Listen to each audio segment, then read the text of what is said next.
ಕಿತ್ತೂರು ರಾಣಿ ಚೆನ್ನಮ್ಮ ಕಿರುಮೃಗಾಲಯದ ಒಂದು ಪಕ್ಷಿ ನೋಟ.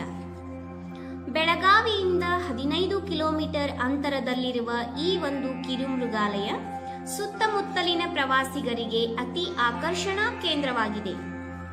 ಈ ಕಿರುಮೃಗಾಲಯ ಅಕ್ಟೋಬರ್ 2, 1989ರಲ್ಲಿ ಬೆಳಗಾವಿ ಜಿಲ್ಲೆಯ ಬೂದರಾಮನಹಟ್ಟಿ ಹಾಗೂ ಹೊಣಗ ಕಾಯ್ದಿಟ್ಟ ಮೀಸಲು ಅರಣ್ಯ ಪ್ರದೇಶ ವ್ಯಾಪ್ತಿಯಲ್ಲಿ ಸುಮಾರು 31.68 ಹೆಕ್ಟೇರ್ ಅರಣ್ಯ ಪ್ರದೇಶದಲ್ಲಿ ವ್ಯಾಪಿಸಿದೆ. ಈ ಕಿರುಮೃಗಾಲಯವು ಒಂದು ಸುಂದರ ಪ್ರಕೃತಿಯ ನೈಜ ಸ್ಥಾನವಾಗಿದೆ.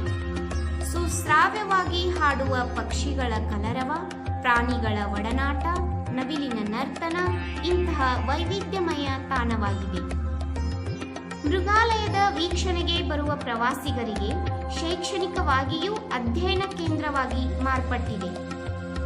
ವೀಕ್ಷಕರಿಗೆ ಅರಣ್ಯ ಸಂಪತ್ತು, ವನ್ಯ ಪ್ರಾಣಿ, ಅವುಗಳ ಸಂರಕ್ಷಣೆಯ ಅರಿವು ಮೂಡಿಸಲು ಕರ್ನಾಟಕ ಅರಣ್ಯ ಇಲಾಖೆ ಹಾಗೂ ಕರ್ನಾಟಕ ಮೃಗಾಲಯ ಪ್ರಾಧಿಕಾರ ತೆಗೆದುಕೊಂಡ ಒಂದು ದಿಟ್ಟ ಹೆಜ್ಜೆಯಾಗಿದೆ.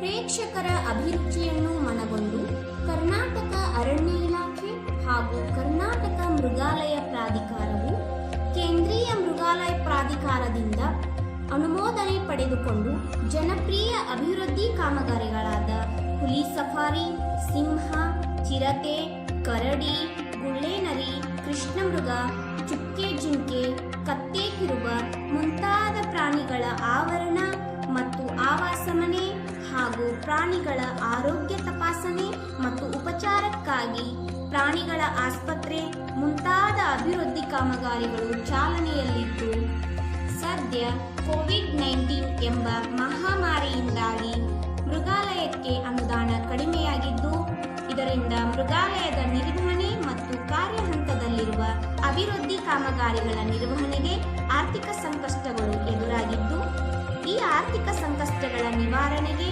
ಪ್ರಾಣಿ ಪಕ್ಷಿ ಪ್ರಿಯರಿಂದ ಸಹಾಯ ಹಸ್ತ ನಿರೀಕ್ಷಣೆಯಲ್ಲಿದ್ದು, ಇದಕ್ಕೋಸ್ಕರ ಕರ್ನಾಟಕ ಮೃಗಾಲಯ ಪ್ರಾಧಿಕಾರ ZAK ಆ್ಯಪ್ ಅನ್ನು ಬಿಡುಗಡೆ ಮಾಡಿದ್ದು, ಈ ಆ್ಯಪ್ ಮೂಲಕ ಸಹಾಯ ಹಸ್ತ ನೀಡುವುದನ್ನು ಹಾಗೂ ಮೃಗಾಲಯದ ಪ್ರಾಣಿ ಪಕ್ಷಿಗಳ ದತ್ತು ಸ್ವೀಕಾರವನ್ನು ಪಡೆಯಬಹುದಾಗಿದೆ.